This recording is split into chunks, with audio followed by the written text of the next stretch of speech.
और भी जो लोग हैं वो भी अपने हैं, वो भी लड़ रहे हैं। लेकिन मेरा बस आपसे ये सवाल है कि वोट डालने से पहले ये सोचिए कि क्या वो सरकार बना सकते हैं।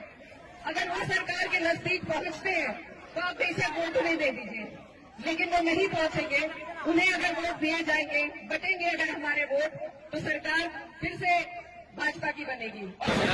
और एक हमारी बहन यूपी कायराना से भी यहाँ आई हुई है, जो बोल रही थी कि अगर यहाँ ओवैसी साहब को वोट देंगे तो उनकी हुकूमत तो नहीं बनेगी, लेकिन यहाँ पे बीजेपी आ जाएगी। तो मेरी बहन एहरा, हमको बहुत खुशी होती थी ये देखकर कि एक कायराना से हमारी बहन है जो इतनी काबिल है, लेकिन अब हमें देखकर ये अफसोस होता है कि तुम हमारे दुश्मनों के हाथों की तलवार बन रही हो।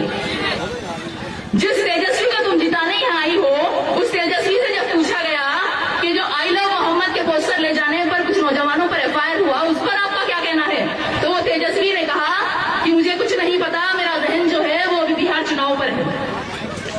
और बहन एहरा, तुम एक मुस्लिम खवातीन हो, तुमको इस चीज का एहसास होगा कि हमारा हिजाब हमारे लिए कितना अजीज है। हमारी शान शौकत, हमारी इज्जत और हमारी हिफाजत करने वाला हमारा ये हिजाब है। और जब इस हिजाब के बारे में तुम्हारे लीडर अखिलेश यादव से यूपी चुनाव से पहले पूछा गया कि हिजाब बैन पर आपका क्या कहना है, तो तुम्हारे लीडर ने कहा कि मुझे कुछ सुनाई नहीं दे रहा। और जब मेरे खालिद असदुद्दीन ओवैसी साहब से पूछा गया हिजाब बैन के बारे में, तो उन्होंने कहा कि हिजाब पहनना मुस्लिम लड़कियों का हक है और एक दिन इस मुल्क की प्राइम मिनिस्टर एक हिजाब पहनने वाली लड़की बनेगी इंशाल्लाह।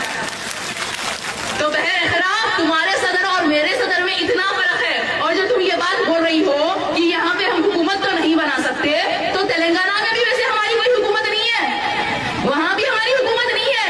119 में से वहां सिर्फ हमारे 7 एमएलए और 17 में से 1 एमपी है, लेकिन वहां जो भी हुकूमत होती है उनको हमारी जरूरत पड़ती है, हमें उनकी जरूरत नहीं पड़ती। वो हमारे इतिहाद की ताकत से मजबूर हो जाते हैं। वहां जहाँ कोई भी हुकूमत आती है वो हमारे इशारों पे नाचती है, हम उनके इशारों पे नहीं नाचते।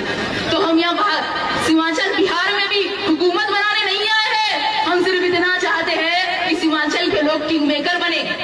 हम नहीं चाहते यहाँ पे एनडीए की सरकार बने। हमारी ख्वाहिश ये है कि 14 तारीख के दिन जब चुनाव के नतीजे आए तो ये महागठबंधन के लोग हमारे दर पर आए, खटखटाकर बोले चलो हमारे साथ पटना, हम मजबूर हैं, अब हम तुमको भी तख्त पर बिठाएंगे। और अगर इंशाल्लाह हम ये करने में कामयाब हो गए तो पूरे हिंदुस्तान के रियासतों को एक पैगाम जाएगा कि अगर मुसलमान मुत्तहिद हो जाए तो हम हमारी इत्तेहाद की ताकत से यहाँ की हुकूमतों को छुड़ा सकते हैं।